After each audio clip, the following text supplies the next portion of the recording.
Now, the football fraternity will say its final goodbyes to one of its most celebrated sons, Clive The Dog Barker.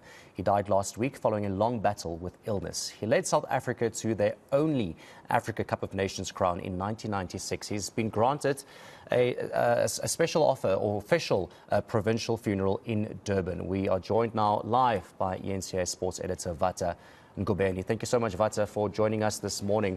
It's interesting. I heard you talk earlier about his legacy, and I would like to ask you as well. How do you think we make sure that someone like Clive Barker's legacy lives on? Morning, Baron. Yes, I think what's crucial is what SAFA President Daniel Don has spoken about earlier in the week, is that obviously at this point in time, this juncture, the coaching programs, and SAFA is looking at naming that coaching program after Clive Barker. But without wasting any time, Baron, we've got a lot of dignitaries coming into Olive Convention Centre for the memorial service, and I've got with me former SAFA Vice President Chief Mwela Nonkonyana. Chief Nonkonyana, thank you for your time. We here to lay to rest a legend of South African football. How will you remember Clive Barker? Oh, indeed, is one of the coaches who really took our dream to practicality of being one of the best in the world. World-class football administration, as well as football, world-class football. And he was the man who was passionate about South African football, and the person who really supported the administrators of the South African football by identifying fairly the abundant talent that we have in the entire country. Hence, he was so successful. He was very respectful, and we respected him so much. That is why we had to come all over the country to really pay tribute to this legend of ours. Clive will be remembered as one of the coaches that have made South African proud. That we do qualify, and we don't even participate in the world stage merely because of hosting. As our former president correctly pointed out, that no, we had that legacy of actually qualifying in world-class football merely by hosting.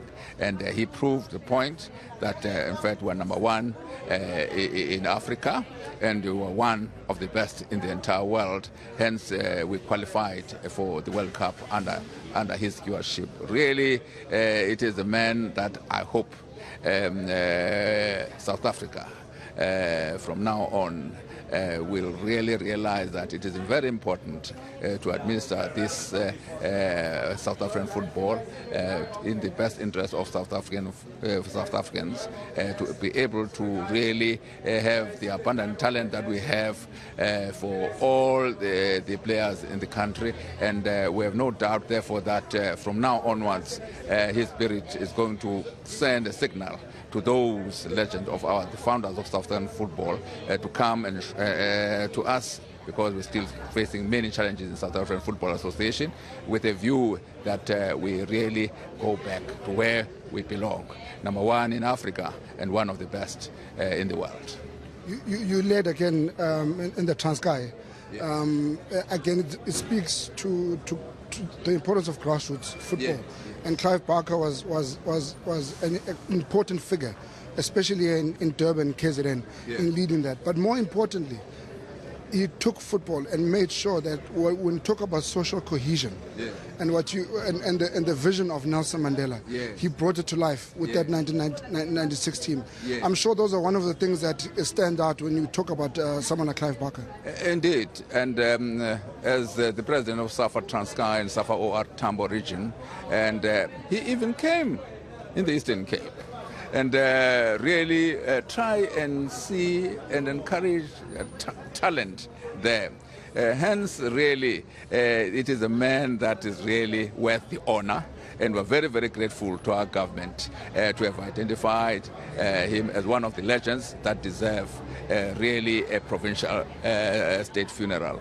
And we have no doubt, therefore, that through his actions, will be able to really encourage the young and upcoming coaches to follow in the footsteps, because he's one of the best in South Africa, and I dare say in Africa, and we sorely miss him. But anyway, we know that a person lives, a person must also depart, and hence we want to come. We have come here to really deepen our banner to this giant of football, to make sure that he goes well and reports well, and with a view that those ancestors, the lying giants of football, will really turn their faces to us, to really help us to revive South African football to where it should be, number one in Africa, as I say, and one of the best in the world. You speak about that reviving South African football. Is it not a sad indictment on SAFA and public football administration that we still talk about 1996, we still talk about Clive Barker and Neil Tovey's team that brought glory to this country, that almost 30 years later, we still have not ascended to the same heights that we were in 1996? In fact, our hearts are bleeding, because we were one of the administrators. I remember when I was elected with a giant from here as vice president, and we then said we're going to change everything to be world class. Indeed, we tried our best, but unfortunately we could not actually achieve our dream. Hence, as we speak, the South African Football Association is in the ICU, and we have been called upon our government to intervene, and we have written, and we have called all football administrators, former and present, to come together and really save this national asset, as it were, so that we can identify the abundant talent. I was with him when we had the first coaches in Durban some years ago, and where we had somebody from FIFA and SAF and CAF, and they said, well, in South Africa we've got abundant. We can have 9 Bafana squads in all the provinces, and bring the best in Africa. Clearly, this man is one of the best, and it's really sad that we're still not qualifying, and we're still struggling with abundant talent that we have. But we owe to him to really work hard and to retrieve South African football, because it is one of the best in the entire world. Thank you very much, Chief Moleno Nkanyana, for those kind words. As we walk now, the mortal remains of Clive Barker have arrived at Olive Convention Centre, and he will be now entering for that service. The man who took South Africa to great heights in football, the man that they called the dog. His last journey before being laid to rest, as he now enters the place where he will have his memorial service.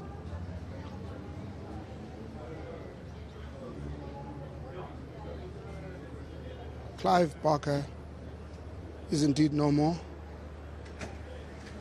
Clive Barker is being celebrated today here in Durban. As you see in the background there, football analyst and commentator Mark Gleeson, and Clive Barker's son, Gavin Barker, also in the pictures there.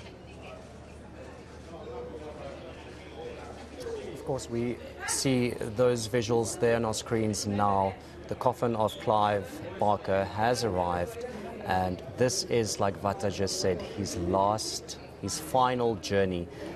The legend that he was, former Bafana coach. Of course, you know, we all remember that very special moment back in 1996, and like Vata just highlighted with that question he asked, when will we ever have a moment like that in South Africa again? It's been almost 30 years, and we still haven't seen our national team, you know, at that level what they were back then. So a lot of work needs to be done for us to see Bafana, you know, being the glorious team they once were. If Vata can still hear me, maybe he can also tell us, you know, a lot of people are also tweeting and saying that that is the moment that South Africans will remember. But when will we ever see something like that again? Yes, Baron. As we heard Chief Bolo Nkonyana saying that, you know, South African football is in ICU.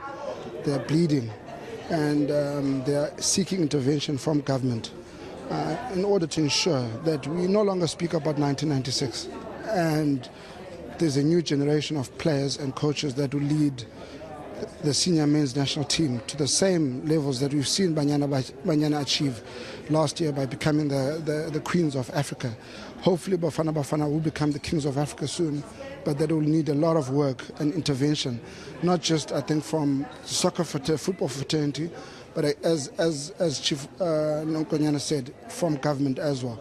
And I think from civil society as well, because we're seeing a lot of wrongs and ills that are happening within South African football. We saw in the last few weeks shootings happening at the lower division playoffs, and that is behaviour unbecoming of football in South Africa. So a lot needs to be arrested, needs to be gotten right in administration, and then you follow that up with what's happening on the playing fields as well.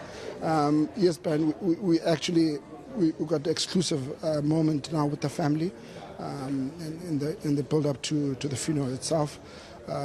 As I had said earlier on, in the picture there is a son of Clive Barker, Gavin Barker, who's also in the media industry. And his grandsons are in the room as well. A lot of his family are here as well. I think, you know, a somber moment, but also a moment to be joyful, because Clive Barker had suffered with ill health in the last few months. He was in and out of hospital, and it was not a pleasant sight, I think, for the family itself.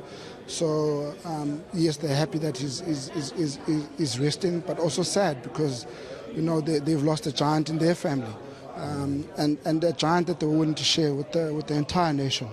And they had shared Clive Barker from his formative years as a coach with Durban City, with Durban Bushbucks, with Amazulu, with Manning Rangers, and ultimately he went on to coach the national team by winning that AFCON that we don't stop talking about, and also you know, got the team to qualify for the World Cup. I remember Phil Masinga at FNB Stadium with that goal that sent Bafana Bafana to the World Cup. And unfortunately, again, you know, when you talk about administrative bungling, Clive Barker was never able to fully enjoy the fruits of his labour because he was never able to take the team to the World Cup, and instead it was Philip Truzier who took the team to the World Cup.